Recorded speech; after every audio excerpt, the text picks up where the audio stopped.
your foundation can leak. And there are at least two.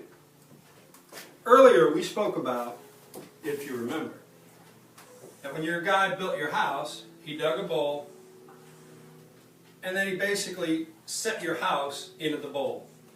Footing, foundation wall, sill plate, house.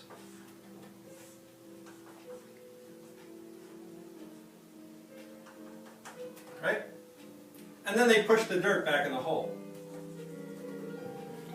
Now the first way your foundation can leak is if that hole that they dug allows water to pass through that loosened fill when it rains, and the water comes up against the concrete wall, the water can readily pass through that wall. In particular, if there's a crack in the wall, right? Or if there's a pipe penetration, say BGE put in a sewer main or a gas main or an electric main, and it comes in below grade, and they didn't patch this area here real good. When the water comes down that fill, the water can travel in and leak into your basement. We call that wall water. In order to correct that, we need to keep the water away from the wall. If we can keep the water from coming into contact with the wall on the outside, then the water no longer can get inside your basement. Make sense? We'll talk later about how we accomplish that. Now the second area that you can see water come into your basement is up through your floor.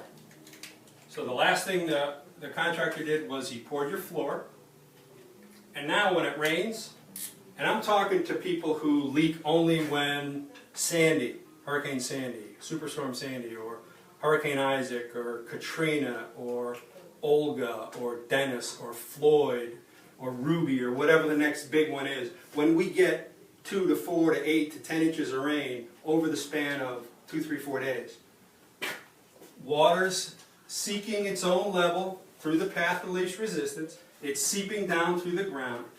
And in particular in Maryland and Delaware, what we find is there's a layer of strata, usually clay, in the soil at some point. And what happens is the water perks down through the ground, it hits this layer of clay, and it stops going downward. And it actually starts to fill up. And what can happen is that water can literally fill up the bowl that your home was built in. Okay? And what that does is it causes undue water pressure to force its way up against your foundation floor and push in between the footing, the floor, and the wall, and push into your basement into living space. How we correct that is totally separate and distinct from how we correct water that's coming through your walls. Remember, there is no one method of waterproofing that will solve everybody's problem.